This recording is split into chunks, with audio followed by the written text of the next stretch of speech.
Hello students, welcome to ILMS। आज हम आपको एक नया कंसेप्ट बताएंगे, कंसेंट का। कंसेंट एक बहुत ही इम्पॉर्टेंट कंसेप्ट है अगर आप कुछ भी पढ़ें लीगल में। और कंसेप्ट जो आपको बहुत ही अच्छे तरीके से अगर समझना है कि कंसेंट होता क्या है और इसके इम्प्लीकेशंस क्या हैं, तो इसका आपको बड़ा अच्छी डिटेल मिलती है कॉन्ट्रैक्ट एक्ट में। कॉन्ट्रैक्ट एक्ट में अगर आप जाते हैं तो आपको सेक्शन 13 और 14 बताता है अबाउट कंसेंट। तो कंसेंट बेसिकली क्या होता है कि अगर आप किसी भी चीज़ में एंटर कर रहे हैं, कोई अग्रीमेंट साइन कर रहे हैं, तो पार्टीज़ की रजामंदी, पार्टीज़ का अप्रूवल, पार्टीज़ की हाँ होनी चाहिए। ठीक है। अब ये हाँ किस टाइप की होनी चाहिए, उसको हमारे को ये डेफिनेशन मिलती है सेक्शन 13 में, जो कि कंसेंट बताता है। और उससे ही रिलेटेड सेक्शन होता है सेक्शन 14, जिसमें हमें पता है फ्री विल क्या होती है। तो बेसिकली हाँ होना ज़रूरी नहीं है, कंसेंट होना चाहिए और फ्री कंसेंट होना चाहिए। अब फ्री कंसेंट के कुछ टेस्ट होते हैं जो उसी लाइन में अगर आप पढ़ेंगे कॉन्ट्रैक्ट एक्ट, तो आपको सीरीज़ में ऐसे ही मिलेंगे कि अनड्यू इन्फ्लुएंस नहीं होना चाहिए, ज़बरदस्ती कोअर्शन नहीं होना चाहिए, कोई मिस रिप्रेजेंटेशन नहीं होनी चाहिए और कोई मिस्टेक नहीं होनी चाहिए। ठीक है। तो ये एलिमेंट्स होते हैं।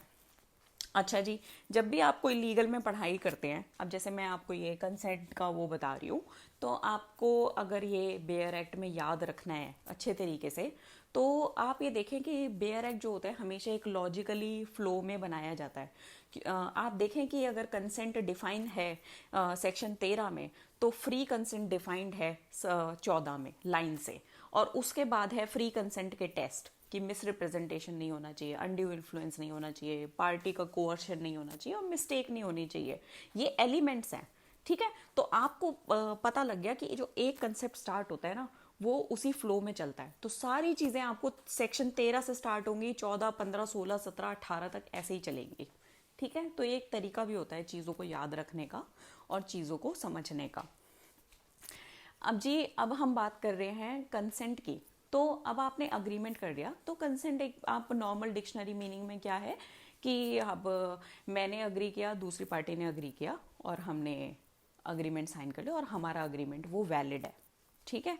लेकिन जो अग्रीमेंट वैलिड है, वैलिड का मतलब क्या होता है कि वो लॉ की आइज में उसको आप चैलेंज नहीं कर सकते।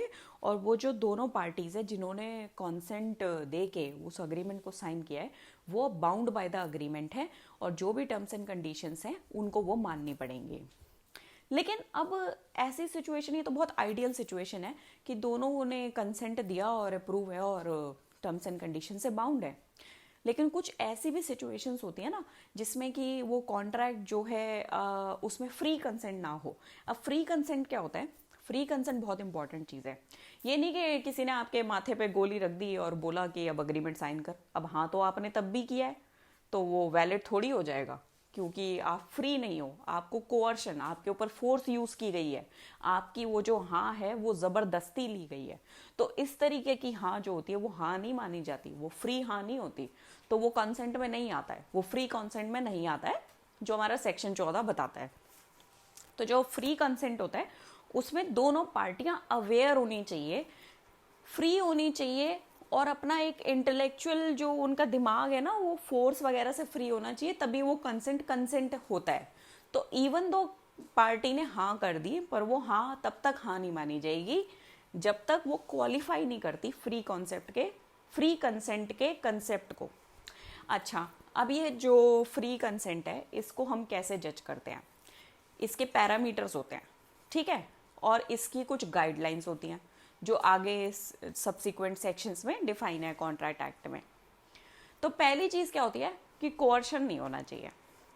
अब कोअर्शन क्या होता है कि वही मैंने आपको जो एक एग्जांपल दिया, अब कोई आपके सर पे बंदूक रख दे और बोले कि भाई अग्रीमेंट साइन कर, ये जो भी है, तो वो कोअर्शन है, वो आपको धमकाया जा रहा है, आपकी वो फ्री विल नहीं है, आप डर के अंदर वो साइन कर रहे हो, तो वो हाँ हाँ नहीं मानी जाएगी। दूसरी चीज़ कि भाई मिस रिप्रेजेंटेशन कर दिया आपके साथ, कि आपको बोला कि हाँ हाँ हम तो ये, सपोज करें आपने एक कॉन्ट्रैक्ट करा घर बेचने का, तो दूसरी पार्टी ने बोला कि आपको हम एडवांस में देंगे कुछ पैसे और इसको ये इतनी कीमत देंगे। अब जो उसने कीमत बताई, सपोज करें उसने बोला कि आपको हम ये घर की कीमत 35 लैक्स देंगे, और बाद में आपको कीमत दी 25 लाख रुपए, और आपने तो अग्रीमेंट टू सेल साइन कर दिया था कि आप उसको घर बेचेंगे, लेकिन उसने आपको ये नहीं बोला कि जो 35 लाख है वो टैक्स डिडक्ट करके देंगे, रजिस्ट्री का अमाउंट डिडक्ट करके देंगे। तो वो एक मिस रिप्रेजेंटेशन थी। आपके दिमाग में ये था कि आपको तो 35 लाख मिलेंगे, आपको लगा पूरा ही अमाउंट इतना मिलेगा, लेकिन दूसरे बंदे ने तो चालाकी कर दी कि पूरा अमाउंट तो 35 लाख का आपको बताया ही नहीं कि वो नेट ऑफ टैक्स है या फ्री विद रजिस्ट्री है या अदर कॉस्ट है, सारी कॉस्ट काट के आपको तो सिर्फ 25 लाख दे रहे हैं। तो आप उस अग्रीमेंट से हट सकते हैं। ज़रूरी नहीं है आपको फिर वो घर बेचना, कि आपने साइन कर दिया तो आपने बेचना ही पड़ेगा, क्योंकि जो आपका कंसेंट था वो, इवन दो आपके सर पे किसी ने बंदूक नहीं रखी, वो फ्री कंसेंट तो था, पर वो मिस रिप्रेजेंटेशन के बेस पे आपसे साइन कराया गया, आपको गलत इन्फॉर्मेशन दी गई, उस पर साइन कराया गया, तो वो अग्रीमेंट वैलिड नहीं होते।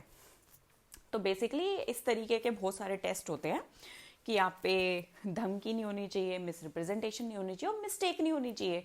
तो इस टाइप के एलिमेंट्स होते हैं, और इन एक एक चीज़ के जो एलिमेंट्स होते हैं उनके भी टेस्ट होते हैं, वो हम आपको आगे बताएंगे कि कोअर्शन का क्या टेस्ट है। ये नहीं है कि आप कहीं पर भी बोल दें कि भाई मेरे को तो धमकाया गया था, धमकाने के भी एलिमेंट्स होते हैं, तो उसमें आपको बोलना पड़ता है कि उसमें फोर्स यूज़ होनी चाहिए, उसमें एक डर होना चाहिए। तो वो सब चीज़ें हम आपको बाद में एक्सप्लेन करेंगे। ये वाली जो ऑडियो है इसमें हम आपको सिर्फ ये बता रहे हैं कि कंसेंट क्या होता है।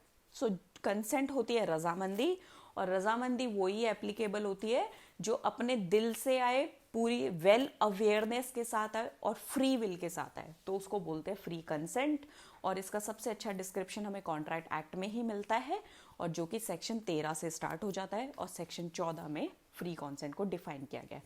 आगे हम और भी सेक्शंस पढ़ेंगे कि मिस रिप्रेजेंटेशन क्या होता है, फ्रॉड के एलिमेंट क्या होते हैं, मिस्टेक इन लॉ के एलिमेंट क्या होते हैं, वो हम आपको बाद में पढ़ाएंगे। Till then take care, bye bye.